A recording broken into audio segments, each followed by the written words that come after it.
the Biden administration has made it more difficult for Trump. Maybe the thinking is that the Ukrainians will have a stronger position, but the response of the Russians was that we can escalate as well too, and we can inflict a bigger cost on the Ukrainians. At this point, Biden is still in the White House. He's going to be in the White House until January 20, and he's the one that is determining policy on the Ukraine, on the Ukrainian-Russian conflict. Trump said he can end it, and Trump has good relations with Putin. He respects Putin. Putin respects him. It doesn't mean that Trump will not be pushing for American interest. American interest is not that Russia takes over Ukraine, but there is no American interest in defeating Russia and in leading to problems inside Russia either. Now, how do you view Russia's using the advanced missile systems in response to Ukraine's attacks or actions? Russia is a power. I mean, it's not a global power. It's not a threat like China to U.S. interest and the challenge, but Russia is a capable power. Russia is number one with nuclear weapons.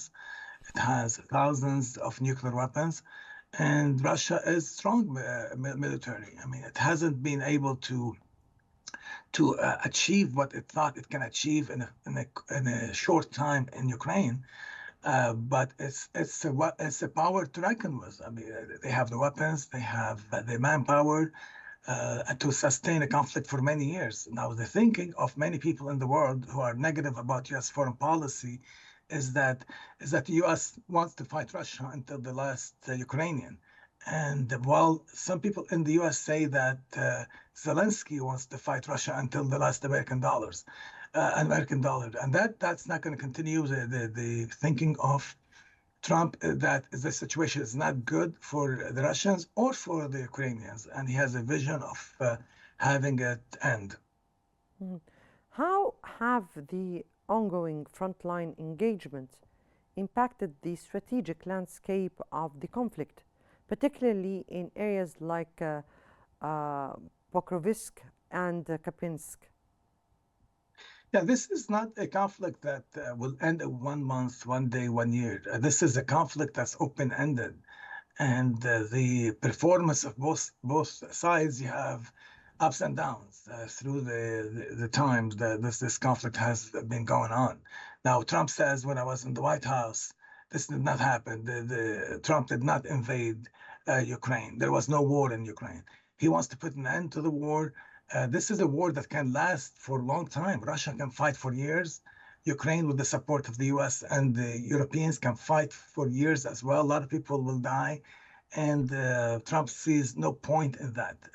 Yes, you have one side win at one time, make progress at one time, the other side, but this is not over. The Ukrainians are not done, and the Russians are not done. This can last for a long time, but Trump doesn't want that. Briefly, in half a minute, please. Do you think there would be any kind of reducing the tension that exists in the meanwhile?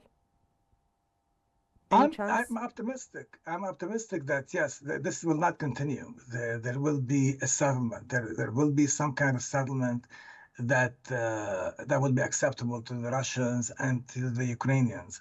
Biden, in fact, hinted at this kind of settlement when, at the time, there was an expected invasion of Ukraine. Biden said, if it's only a little bit of encroachment, then that's not a big deal. So by the end of the day, there's going to be some Ukrainian territory that's given to Russia directly or indirectly.